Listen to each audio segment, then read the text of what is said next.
Welcome, good afternoon, good evening even. I'd like to thank you for coming in the conversations between Muse and the Office Group.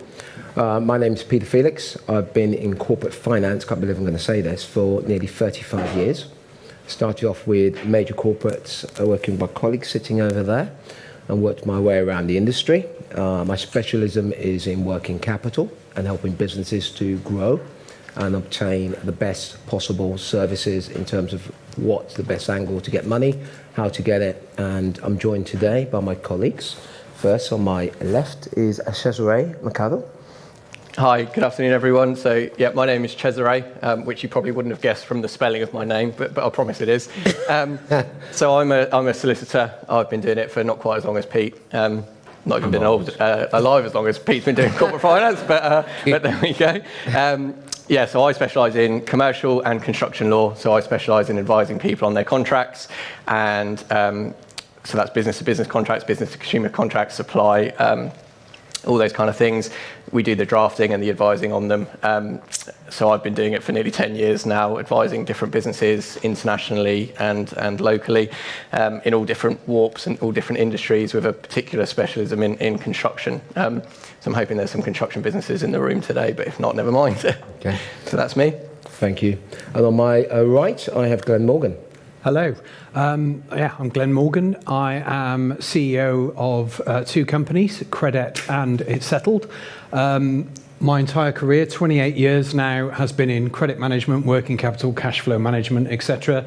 Fellow of the Chartered Institute of Credit Management, wrote their debt collection syllabus that all of the students currently study, have advised the government via the Parliamentary Review and Leaders' Council with regards to all things late payment, liaised with the Small Business Commissioner, etc., etc. So, yeah, everything I've ever done has been based on that. Spent the first sort of 17 years of my career working for large blue chips, writing credit policies, amalgamating teams, and reducing their overdue debt.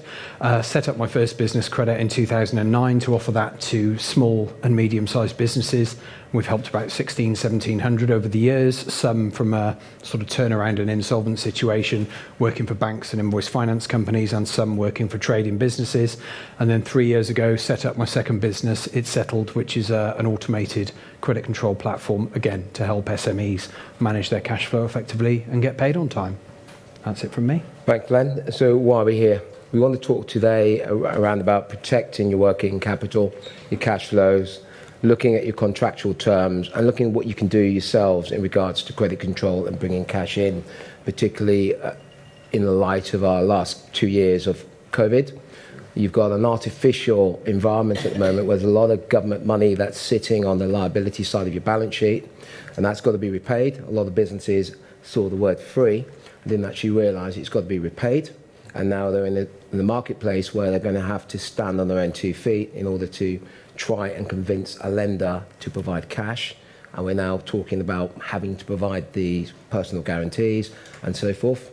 So just to get an idea of who's in the room, just how many people are involved in, I'm going to just shout out some industries. Construction? We do have a few. Good. That's good. Logistics and distribution? Wholesale? Recruitment? I'll stop now. I'm getting bored, so I'll stop now. Okay. When the hands stop, it's the hands stop. That means enough. Okay, that gives us an idea of who's in the audience. I think one of the most important things that we have to look at is how you're going to fund your business now that the government is no longer able to provide the support they did 2020 right through to 2021. That's stopped. So we're now in a situation where we're seeing lots and lots of businesses where their liabilities, for some businesses I'm seeing, is in excess of their turnover. We've got situations where you've got huge HMRC arrears to be repaid. That has to be repaid. So at the minute, you've got Sunak holding back, but eventually he's going to have to ask for that cash to come in. You've got situations at the moment where people are not thinking that I need to provide a personal guarantee, but you do. So how are we going to get around that? Because everyone assumed, well, they'd forgotten actually, the personal guarantee was actually the taxpayer. That's who provided the personal guarantee. So there's lots to talk about in that. So I don't know what you guys feel about that. Yeah, I mean, some of the major things that I'm seeing at the moment is obviously the cost increases. It's been in the news in terms of the cost of living going up massively recently, but that applies to all businesses as well, particularly in the construction industry. The cost of timber and steel and those kind of things going up massively. So the question I always get asked at the moment is, as a supplier, my costs are going up. What can I do about that? Can I pass that on? Can I not? A lot of people assume naturally that they can, and quite often they can't. So that's a major one that I'm seeing come through that I'm being asked to advise on. So what I always say to people in this situation is get your contracts out straight away, have a look at them, see what the terms say, because what you think might be in there is often quite surprising. I actually lost count of the amount of times people say to me, well, my contract allows me to do this, it says this X, Y, and Z, and by the time I get to it and look at the contract, it doesn't come close to saying things like that. So, you know, we'll talk about payment terms all day long, but that's the main one at the moment that I'm seeing is the cost of living crisis and the cost to businesses. People are also trying to pass on those costs, whether they can or cannot do it. So if you're the person who's actually doing the paying under a contract and you're getting invoices come through and you think, oh, this looks a little bit higher than what I thought I was going to be getting invoiced, it doesn't necessarily mean that they've got the right to do that naturally. So you've got to kind of, again, bring out the contract and have a look at what's actually going on there. What are the payment terms and what are the rights for the benefit of all the construction people in the room. So I won't go on too long because there's not loads, but we have the whole concept of payment notices and pay less notices and all of those kind of things. Are you familiar with the Grove case that came out the last few years?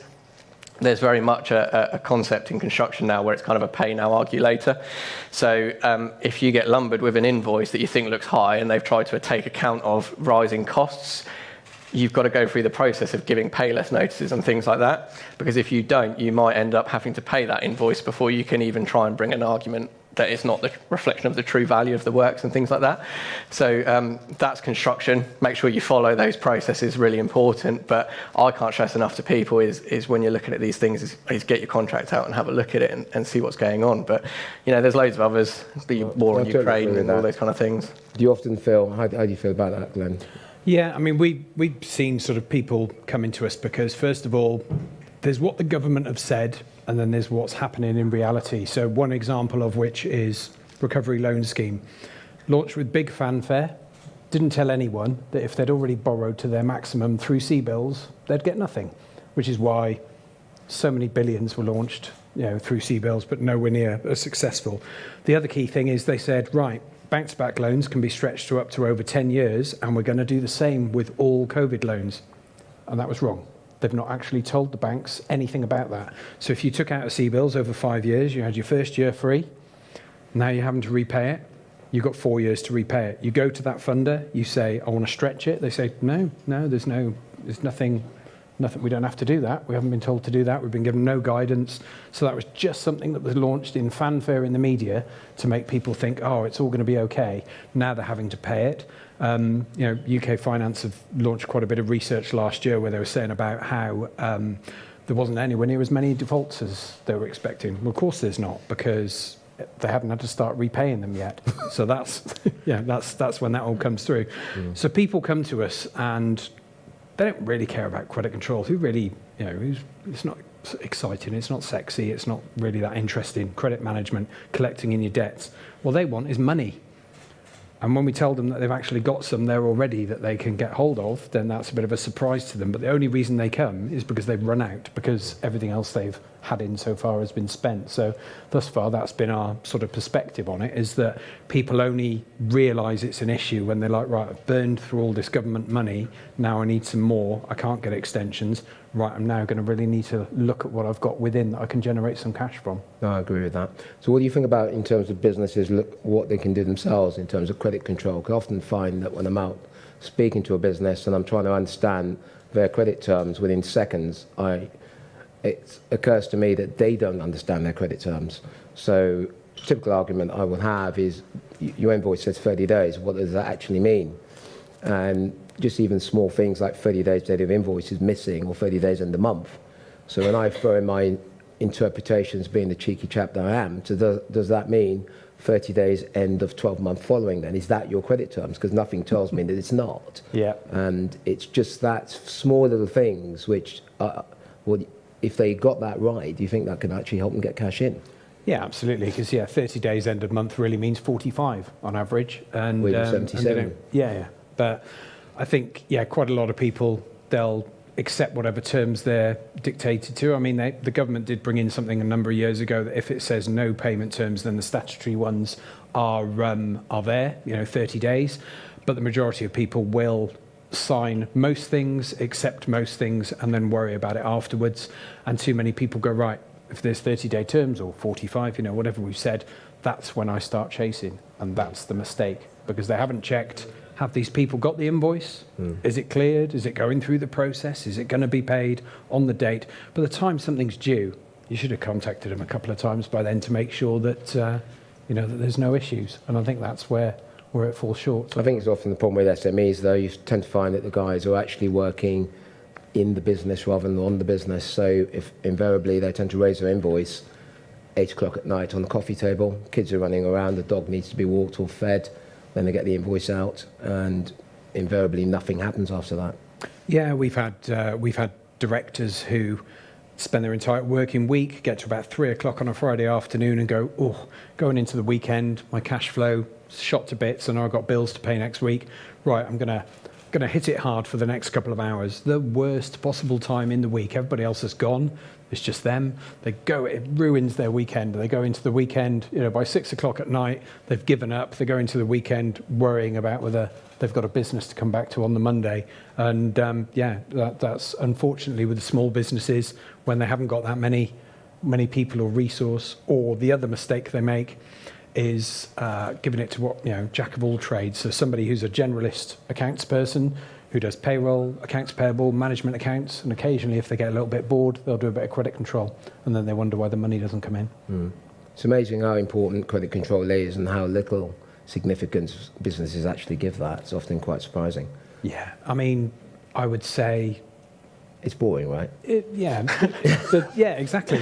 And if you're setting up a business, so an example, you were a plumber, you worked for somebody else, you were a great plumber, you went, do you know what? I'm fed up with working for somebody else, I'm going to set this up myself.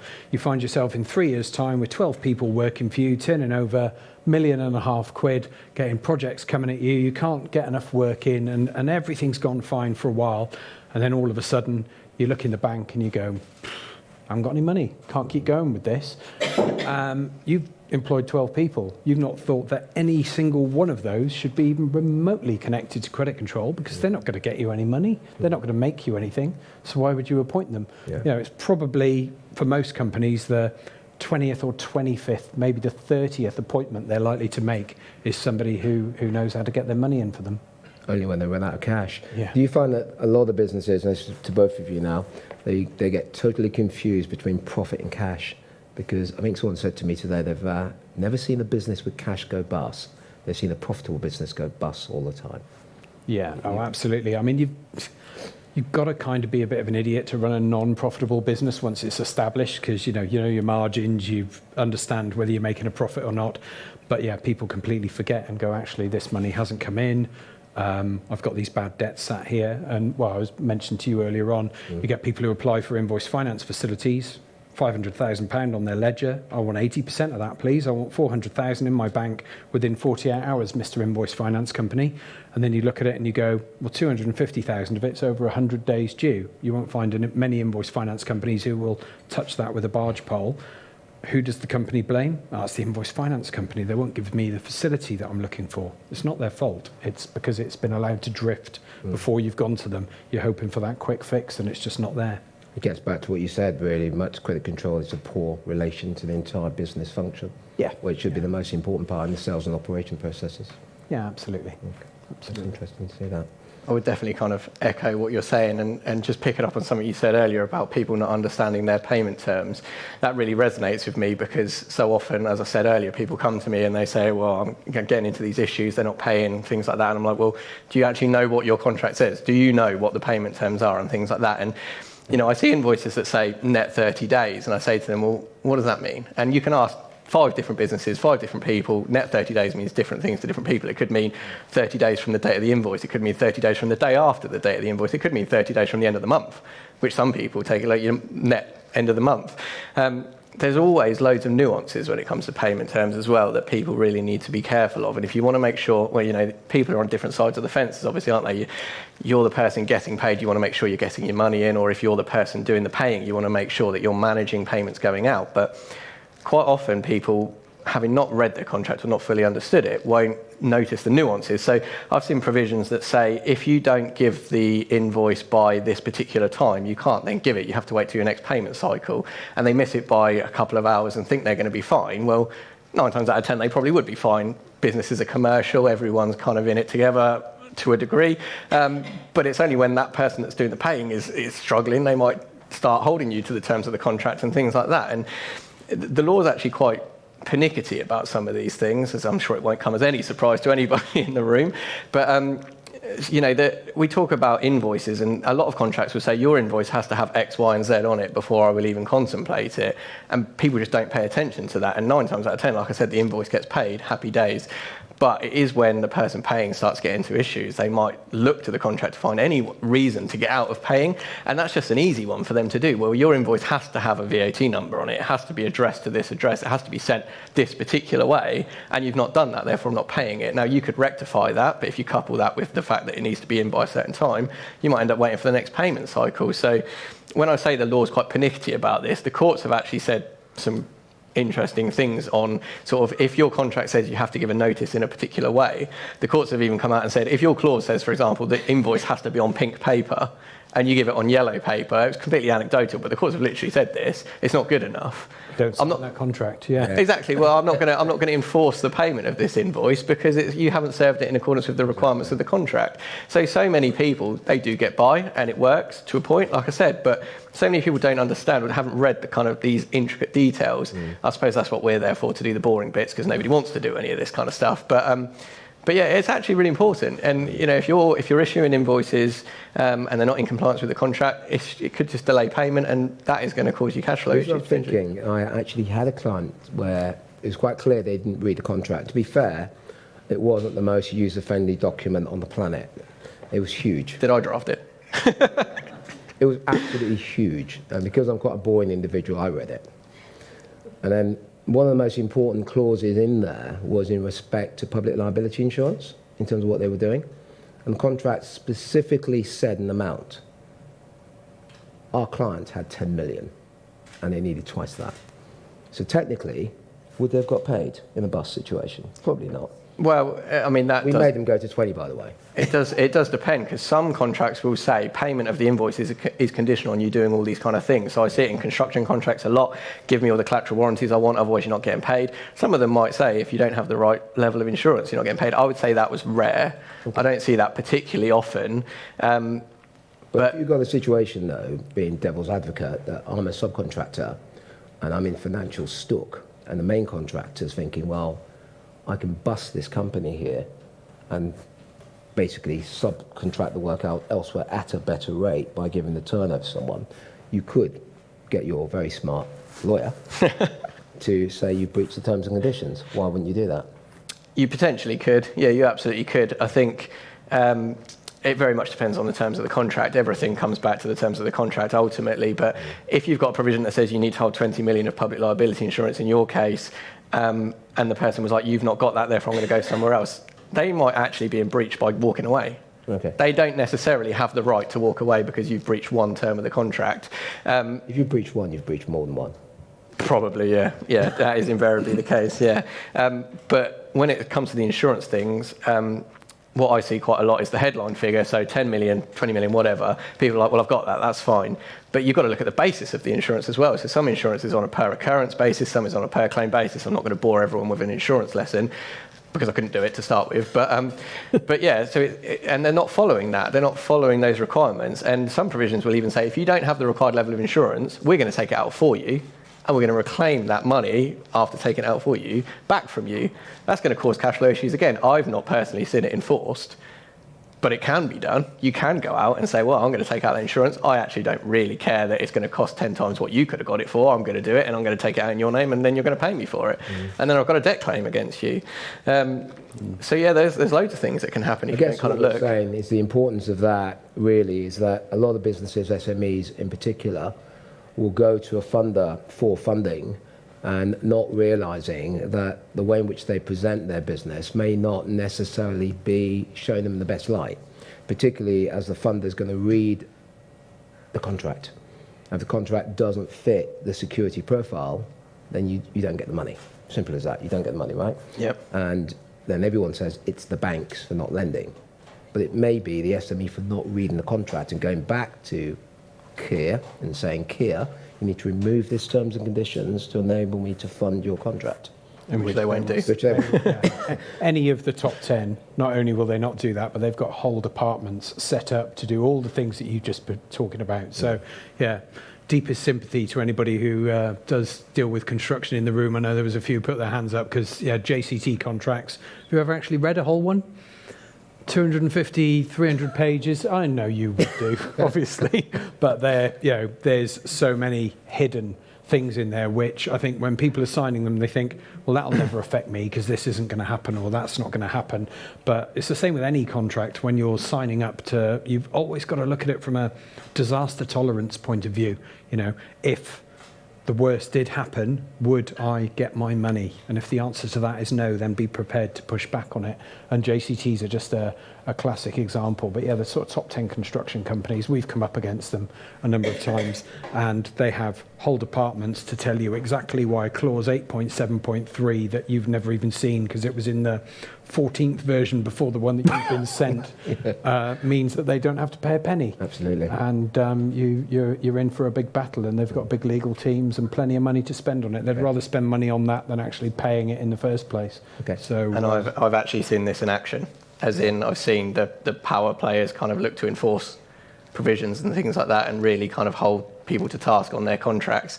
And I've even heard of somebody, I won't say who it was, but they kind of sat there and said, how's your business doing? Are you kind of solvent? You all good? Yeah. And they were like, yeah, we're all fine. And they slid a pay less notice across the room. So for people who aren't in the construction industry, there's this concept of a pay less notice that says, if you give me an invoice and I don't like it, I can just give you a counter notice that says I'm going to pay you less than that.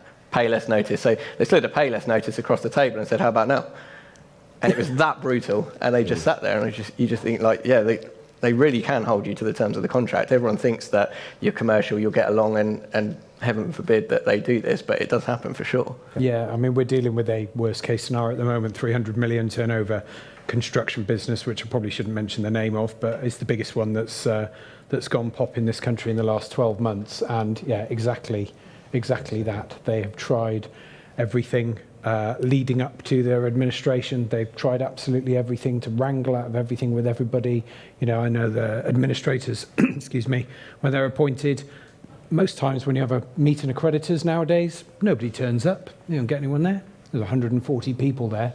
Quite a lot of them pretty much threatening to meet the directors outside afterwards and give them a good talking. presumably just a chat. Yeah. I don't know. It was outside of my knowledge after what happened. Very conscious that we got other businesses in the room as well. Yeah. We've talked a lot about construction. So if you were to look at a typical business and they were to present themselves to a lender for funds, what sort of advice would you suggest would be the best way? I know what I want in terms I need the business to be properly presented. I need you to understand exactly what you are doing. I need you to tell me exactly how you make your pounds. So the first conversation I always ask a business, how do you make your pounds? And I'll sit down and I'll go, listen, if you don't understand it, I'm never going to understand it. I need to understand the nuances, you understand the relationship between your creditors, because they're vital. Without them, you don't have a business. How it moves through your process, how it ends up being an invoice and what you do at that end. I need to know that you understand your financials. So if I pick something out in your financials and you don't know it, my first thought is, why don't you know that? Yeah. Because it's in the accounts. Why are you paying an accountant if you don't understand that your margins done that? You need to be able to explain that to me. And am I being difficult? No, not at all. I mean, the first thing I'd say they need to understand is their order to cash process. What happens from the phone rings, they get some work, right through to the money coming in. What's that process look like? For them to, okay, if it's a smaller business, maybe they haven't got a full credit policy, credit management process or anything, but they at least need to have the basics. Who do I trade with? What do I do about checking into them before I do trade with them. What's the sort of account opening process? Am I going to enforce credit limits? What are my payment terms? Are my payment terms flexible based on whether I get an invoice finance facility in place or not? Because obviously that's what quite a lot of people use it for, so they can give extended terms and win better contracts. And then how do I get it in afterwards? You know, have I got a defined process? Am I comfortable that I've got the right resource, the right people? Am I building rapport with my customers? I'm not just jumping on them when it's overdue and threatening them. And then you can take that to a funder and go, look, if you fund me, this is my debt turn. This is how long I'm taking to get paid at the moment. You know, I'm not a big risk to you. I'm going to be actually worthwhile for you in the future. If you go to them and you go, I don't know anything about credit control or anything, that's your job. That's what I come to you for. That's why I want money. Then the chances are you might get some funders, but you won't get any of the better ones, really, in that scenario. And if you do get any, then they're not going to give you the, you know, the working capital injection that you originally went to them for, because there's other issues that need defining. And even then, once that relationship starts with them, it's just going to be an unhealthy one, because they're going to be checking up on you, or you're going to get your back against the wall and have to answer to various questions. If you just cover them all off at the first point and give them that confidence, then the relationship goes smoothly. Best relationship you can have with your funder is you very rarely hear from them, isn't it? Absolutely. Really? We often say you get the account, file it away, and you just send Christmas cards to each other. Yeah, Best relationship you Your can client have. relations manager will have a chat with Fantastic. them, but other than that, you know, you don't want the risk person ringing up. You don't want the... You definitely don't want the risk person. No. No, you want to keep as far away from them as possible. Yeah. What do you think? Yeah, I think it's also important for people to consider all of those things, getting their ducks in the line, like you say. I think what a lot of people, when they go to a funder, is the funder will say, well, show me all your profit-bearing contracts. And they go, where are they? I entered into a few a couple of years ago. They're in a drawer somewhere, or my lawyer might have them or something like that. I think you're probably going to get asked for some of your key contracts. So getting those out of the drawer, having a look at those, checking the terms. If you've got any big ones coming up for renewal, you know, you might have signed on the dotted line under duress or whatever, but if you're now grown to the point where you need a bit of funding, have a look at the terms and see if potentially you can maybe look to renegotiate some of them at that point to give you better credit terms, because like you say, you're interested in the bottom line of the contracts, and that's going to put them in good stead when it comes to getting the funding, is making sure they've got... Now, contracts are all a negotiation game, aren't they? You're not necessarily going to get what you want all the time. But, you know, if you've got to at least understand it and manage the risk of the invoice provisions and things like that, or try your best to get more favourable terms. I think from a funder's viewpoint, in terms of assisting a business, what we like to know is that the money that we provide has achieved something. So the client will come to you because they need additional personnel. They may be expanding their production capacity, maybe taking on more people, maybe taking on new contracts. So that's what we see, and we need to make sure that the business is generating sufficient revenue to be able to fund the additional costs. So we look at the borrowing capacity of the business, and we also look at the cash available to fund debt as well. And that's the sort of things we need people to understand, because I guess for some people, they don't understand gearing. And the business will say, well, you're highly geared. It means you overborrowed. You overborrowed. And it's not a situation where the consumer out there will say, well, I'm overdrawn on my MasterCard, so I'll get a Visa card to pay that off. Hang on, I'm overdrawn on both, so I'll get an MBNA card to pay that off. Hang on, where else can I go? And you end up going to the people that we won't name, who will give you cash just because you're breathing, right? Yeah, we've seen businesses do that with invoice finance facilities, really, because there's been a number of different businesses that have set themselves up over time. Some who haven't taken the right security, some who don't take this, that, and the other, and have been quite lax. And that's a fraudster's paradise. So they'll have 3 or 4 invoice finance facilities running concurrently, and it's great. It's got them through that period of time. All comes crashing down, and then they realise, I did give security on that. Don't remember giving it, but I gave a PG on that one. Oh, that one's got a charge on my house. That was years ago. I can't remember that. And it all comes crashing down on them, really. House cards. Yeah. In terms of tech, do you think when I joined the industry a little while ago, it was pen and paper, and there's such marvelous technology out there, I'm finding that some businesses are still resistant to using the full aspect of their accounting packages, which can probably do a lot of the things we're talking about. Yeah, I definitely. understand why. I can still remember back to my first role as a credit controller was writing down the day sales book. The money's coming in, the checks going off it to the bank in the whole shebang. So I still remember when you had to write in a journal for at least a couple of years. Yeah, I think most people have embraced some kind of technology for their accounting software now because it's so cheap.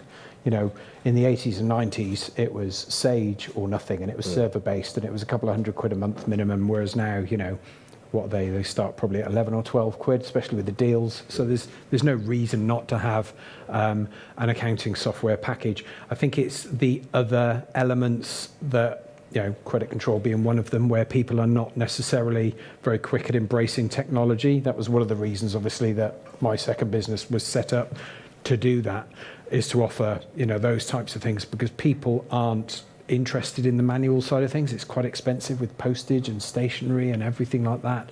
But by the same token, they don't trust technology to chase their customers. It's pushing that gap. I do see that. So, so I think people are getting there, and there's certain demographics, again, it's a certain age bracket who will embrace technology immediately, and you reach a certain point and it becomes more resistant as people get older, I think. You're saying my generation.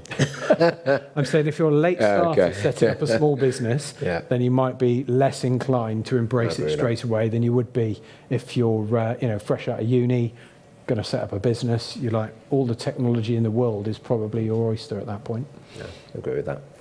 I think as the lawyers, we're renowned for being averse to change and things like that.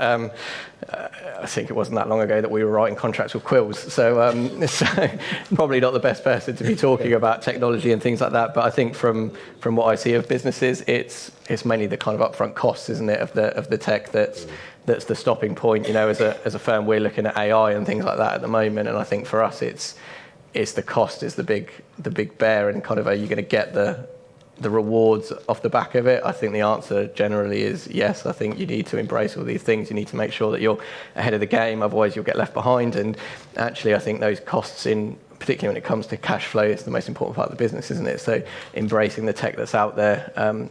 I went to Accountex the other week, and there's a whole ream of businesses there talking about all of the accounting and cash flow solutions they've got, and some of them are incredible these days. Some of them they all do exactly the same though, with a tiny different tweak. Yeah. As you go down the sort of aisle, there's that one does this slightly differently, that one, and there's so many launched, and they're all getting backed.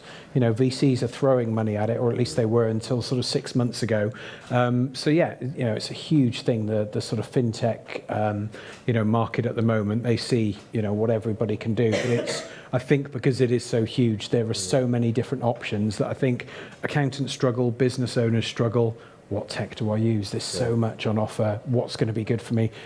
People like Xero, QuickBooks, Sage have now got their cloud offering, Free Agent, and people like that. Everybody knows, right, based on the size and structure of my business, I need an accounting software package. Yeah. But all the other things that are available, there's just too many. Go onto Xero Marketplace, there's 1,000 different apps or platforms on there at the moment. They're now starting to charge those because they've realised, we can make some money out of this now.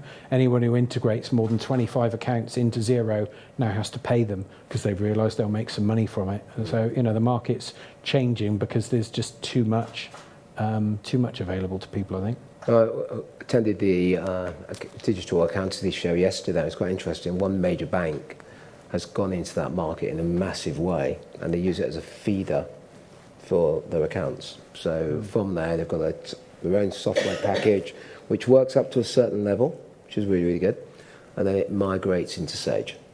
So at which point Sage then charges. But it allows the SME to have at least a digital platform, particularly the one-man band, or the guy, maybe, as you said earlier on, employing 12 people, the plumber turning over £1 million, who's working in the business rather than on the business.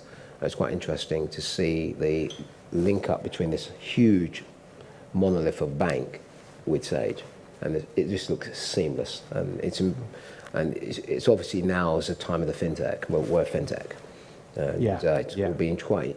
If I had a time machine, it'd be interesting to see where we would be in 10 years' time.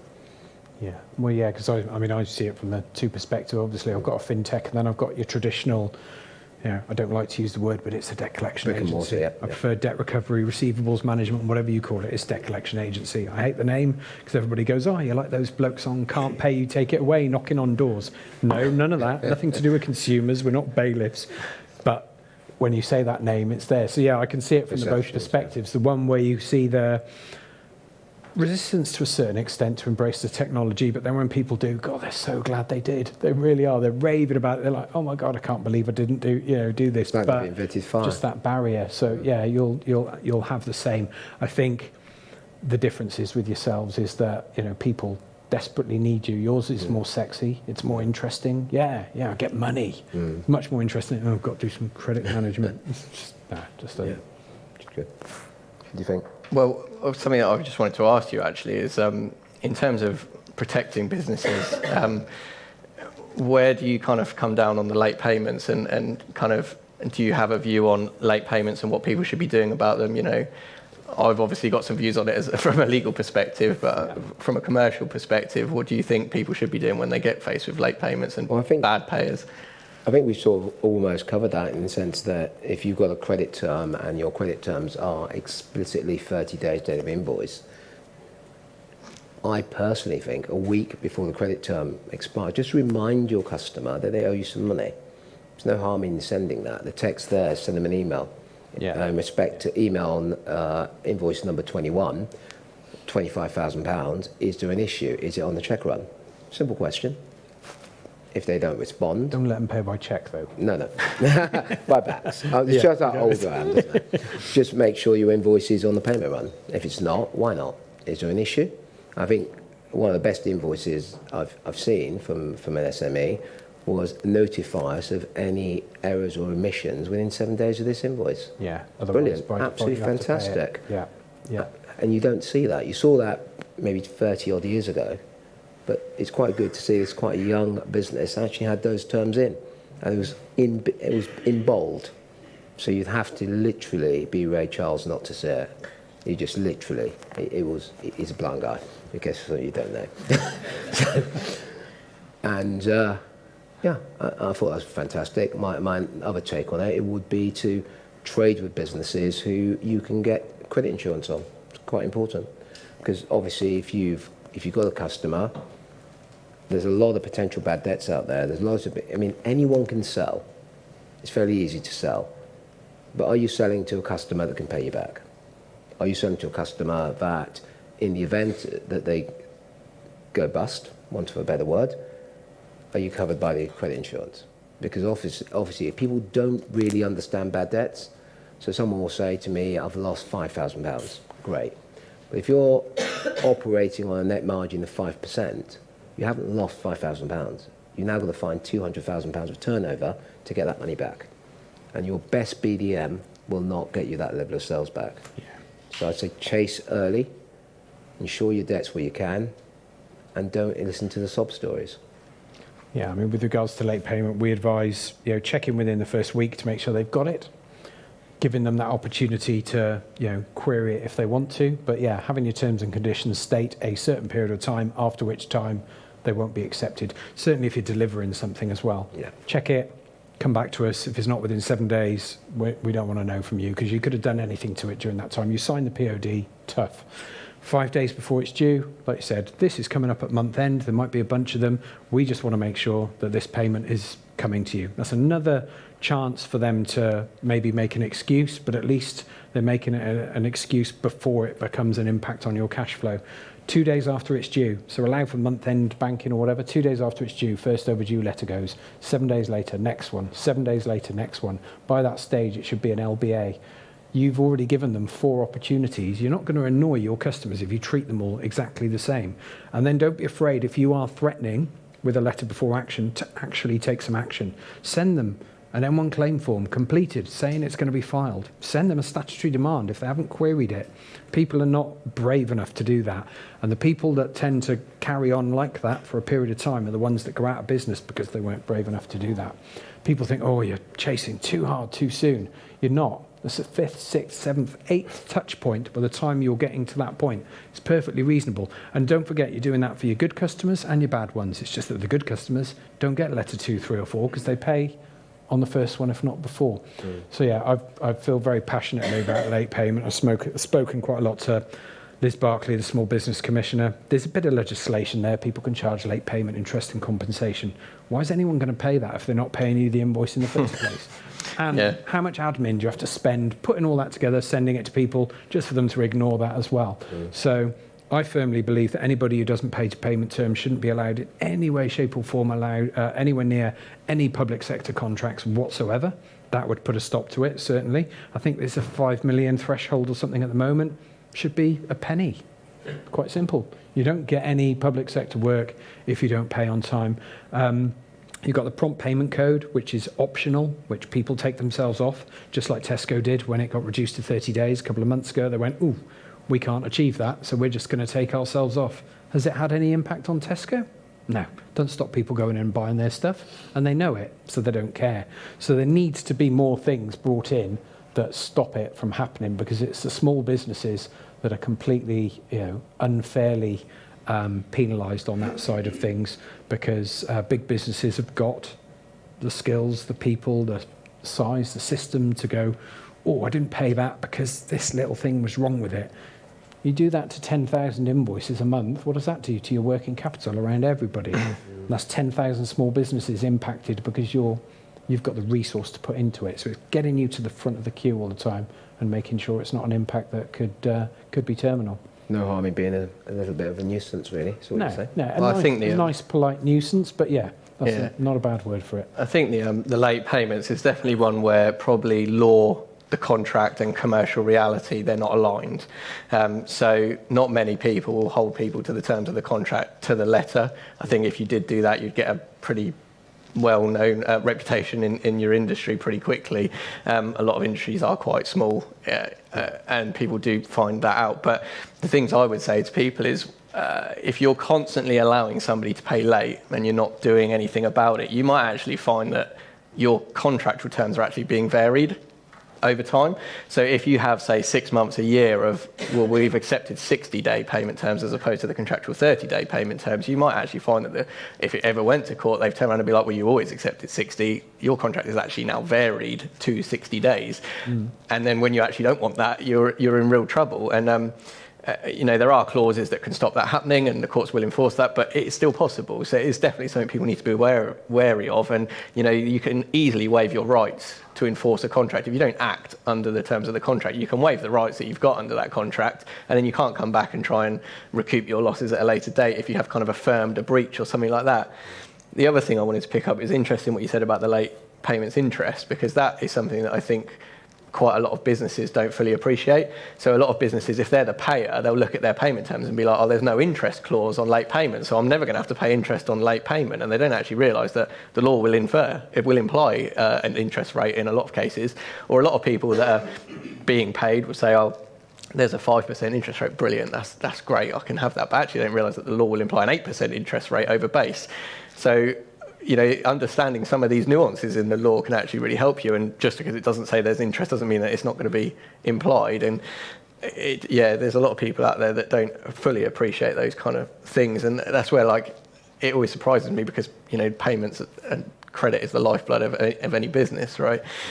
So understanding these things is fundamental. And I saw a case the other day, which I always tell people in these kind of rooms, because it actually shocks people and they sit up and think, good God, I need to go back and look at all my contracts. But it was in the construction industry, but it may apply elsewhere. There's no reason why it wouldn't. But they had a payment schedule, right, that said, I'm going to pay you on the 1st of January, 1st of February, 1st of March, blah, blah, blah. And it ended when they thought the works would end. So any supply of services contract where you have a deadline for works and you're getting paid monthly, the works overran.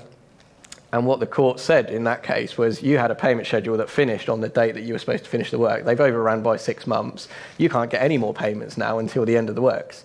So you can't keep doing it monthly. You can't, even though your payment schedule said 1st of January, 1st of February, 1st of March, we're actually going to say, as soon as that payment schedule ends, you can't get any more payments until you do the final payment when you finished.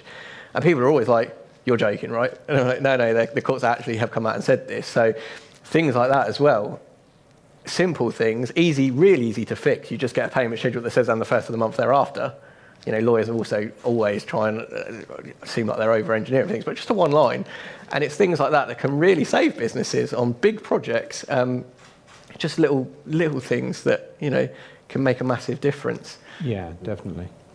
No, agree. And what about in terms of people, we talked about contracts, but sometimes most businesses don't engage on contracts, they simply engage on exchange of terms and conditions. Often they don't read those as well. I mean, you'll get me up on my soapbox now. The battle of the forms. Yeah, the battle of the forms. Everyone loves the battle of the forms. This is something that I come across all the time. People send their terms and conditions. They get the other party's terms and conditions sent back. Nobody actually knows whose terms and conditions apply, but everyone is certain in reality that my terms and conditions apply. I've sent mine, therefore mine are definitely the ones that are going to be governing this relationship. And the doctrine is, for anyone that doesn't know, it's called the last shot fired. So anyone who sends their terms and conditions in at the last moment before the law determines that a contract has been formed, they're the ones that win. So you might have actually sent your terms and conditions in 10 different times, and the other party hasn't sent it in to you once. If they sneak it in right at the very end, at the right point, they're going to be the ones that win it, and they're going to have their terms apply. What I also see a lot of people do, that frankly winds me up as a lawyer, is they put their terms and conditions on the back of an invoice. Now, they've not given their terms and conditions at any point until it's the point where they're invoicing. That's too late. You need your terms and conditions in before the contract is actually formed. And the point where you're actually asking for payment, more often than not, sometimes it's not, but more often than not, the contract's formed, you've got no contract. Effectively, your terms and conditions don't apply. I was thinking we may be able to pick this up in the Q&As, because I think we're at Q&A point now. Yeah. Are we? Yeah, the only thing I was going to add to that is, or they just leave them on their website and say, well, they were on our website. You could have gone and looked at them if you wanted. Yeah. Sounds like a major your attention supermarket. Wasn't drawn to them in any way. Every major supermarket. And it's like I was saying earlier about the notices, the pink and yellow paper. So there was a case that went through the courts where they faxed, how long ago this was, they faxed across a purchase order that said terms and conditions on the reverse. And when they faxed it, they only faxed the top page. So the courts actually held that their terms and conditions weren't incorporated. They didn't get to see them, so they weren't there. And they kind of held them to that. People, and a real bugbear is links to terms and conditions. Make sure that link works, because there's been cases where the link doesn't work as well, and it takes you to a dead page, and your terms and conditions won't apply. You can sit there, like easy fixes. Yeah. Thank you for that, guys. Ladies and gents, if anyone's got any questions in the room, please if you just put your hand up, and then we will come to you with the microphone. Anyone joining online, if you do have any questions, if you can just send it through to the chat function, and we will then ask them in the room for you. So, anyone in the room got any questions for our panelists? Did you say you can put the terms and conditions on the website and then just say to them, you can go to the website and be entered in? Yeah, I mean, when it comes to incorporation of terms, there's loads of different ways that you can do it, and it's kind of like a barometer of preference. So having a signed contract is obviously the best way of dealing with it, because it's very difficult to argue that they don't apply. Saying our terms and conditions are available on request is kind of the other end of the spectrum, and then there's kind of giving a link is kind of somewhere in the middle. So it has been held to work.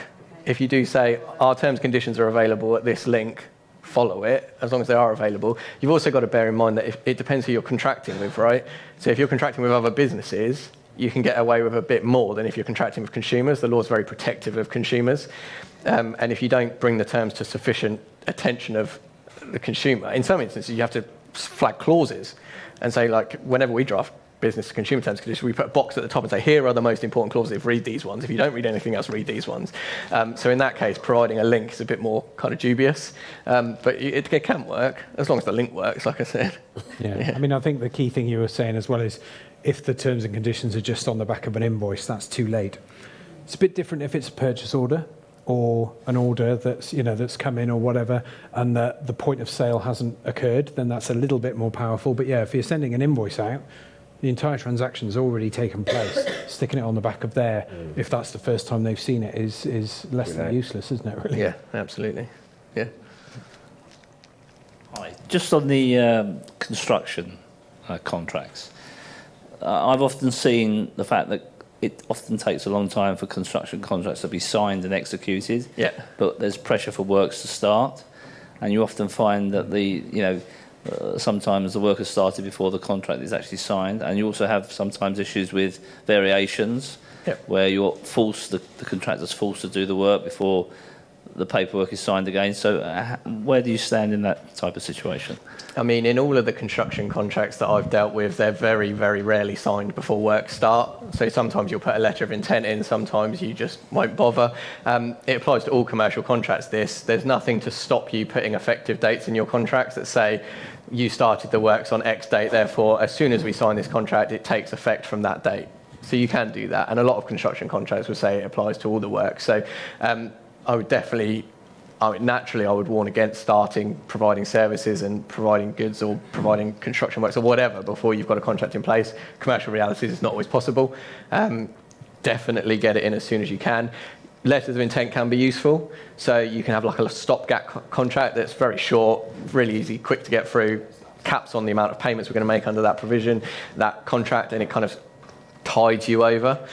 Without that, kind of you're both at risk until... Basically, if you got into a dispute before the contract was signed, then the courts are going to have to kind of look at what did you agree. It could be emails, it could be correspondence, it could be anything that they use to piece together.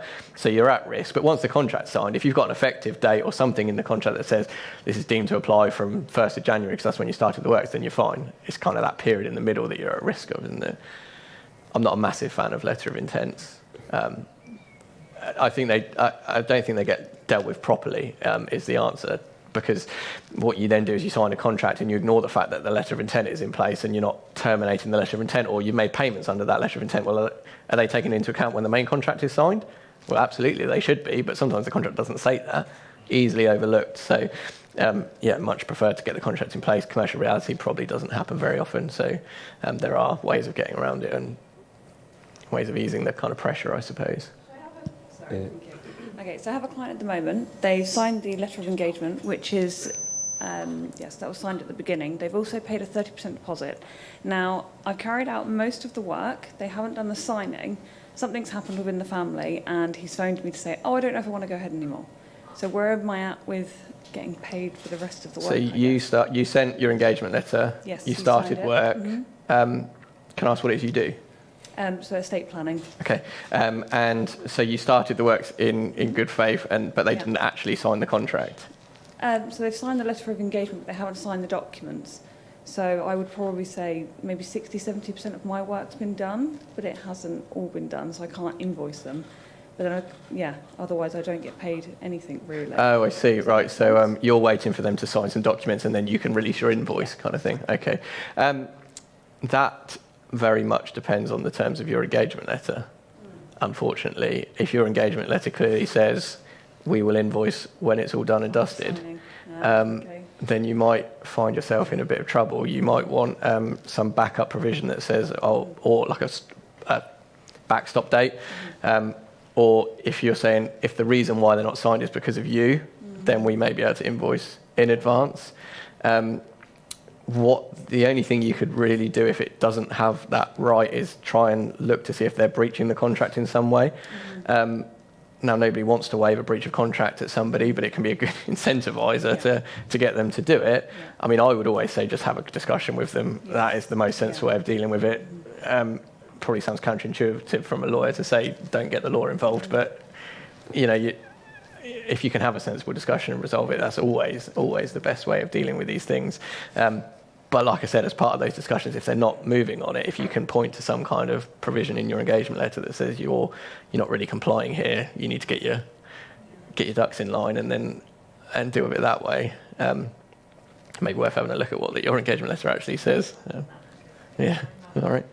I'm a small business who is supplying to a large multinational. Okay, my payment, suppose if it's due on the 15th of the month, but their multinational's payment run is the 10th of every month.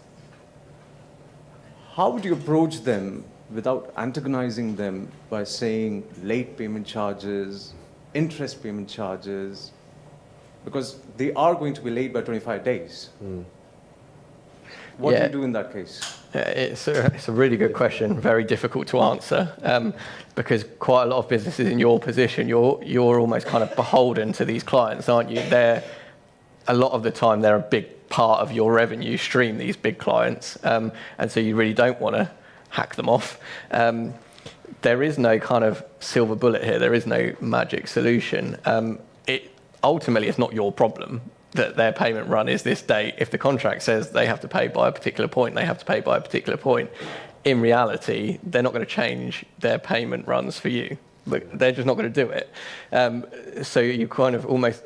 I'm surprised that they even signed a contract knowing that it doesn't fit in with their payment run. You can, like I said, you can have discussions with them. You can try and waive, late payments under their face, but ultimately you could find yourself in a position then where they're saying, well, actually, do you know what, if you're going to be difficult about it, we'll go somewhere else. I don't know what kind of business you have, whether there are other people out there that could step in. And it is easier to say that we'll go and find other clients if you have, say, 4 clients in your kitty, and one of them is like a 25% of your revenue stream. See, Exactly. I go for the broad brush stroke where I just write to them and say, you've reduced your payment terms by 5 days. Therefore, we are now aligned. And see what they say to that. Okay. Yeah. So yours are due on the 10th. Their payment runs on the 10th. Can you repeat that? Can you repeat that once again, please? Reduce your payment terms by 5 days. Write to them, tell them that you've done it for everybody. So now it's due on the 10th. Their payment runs on the 10th. What a coincidence. Should align. Brilliant. Make sure So instead of losing out by 25, you move it 5 the other way. Yeah. Thank you. they, just to be boring lawyer about it, you might, if you signed a contract with them, definitely do that. But they might turn around and say, well, you signed a contract that says this, so you can't actually do that. Oh, yeah, I'm going for the commercial. broad brush stroke. You're looking at it from the legal standpoint. Yeah. Yeah, So I mean, it's always... follow his these- advice too, definitely. these, Don't just say what I said. but funnily enough, these kind of like, I'll call it a bluff. Let's say a bluff, right? If the contract says you can't change the payment terms, you're going to try and bluff them. They often work. Yeah, Like, if you don't a lot of ask, you won't know people... what the answer is. There'll be Yeah, a variation clause within the contract, surely. Most contracts have that. When's the contract due for renewal? We haven't signed a particular contract as such. It's a service contract. Basically. Okay. Just have a look at the contract, and there may be a variation yeah, you might clause be in able there, to. because often there is one, and you can just use that, as Glenn said, the other way. You can tell you really do read all the contracts, don't you? Because they're going to assume that when you signed the agreement with them, that you would have sorted the funding out. Because I've got a friend who's a buyer for a major supermarket, and the first question he will always say, he's very arrogant, he gets paid a lot of money, but Colin will always say, how are you going to fund me? One of his questions. How are you going to fund this? I'll give you the business, but how are you going to fund it? Yeah. And any big multinational that tells you they only pay once a month is lying their heads off. Colin says that. End of story. But the Any SMEs all business, count. any size, yes, they want to get 80, 90% of their payments through at the same time each month. They're trying to manage their working capital. But it's so easy to make a payment now. I could go on my phone and make a payment to any one of our suppliers and everything like that within about 5 minutes, as long as you've got the money and It's as gonna long as get you've got the easier. intent. With open banking coming into Yeah. fruition, it's going to get a lot easier for people to make payments. And there's going to be no hiding places when open banking becomes the norm. But we're a long way. September is coming in? September? Yeah. There are very few valid excuses for late payment. That's definitely not one of them. There's a few things like, that they can get away with, but not that. Right. Well, thank you for coming. And we've now reached the end of our talk. Hope you enjoyed it. We're going to be out there for drinks if you want to talk to us. And hopefully we haven't bored you to death. But I'd like to thank Cesare on my left. Thank you. And Glenn on my right for joining me today, and thanking you all for taking the time out to spend your afternoon with us. You could have done so much, but hopefully you got something out of this. Thank you.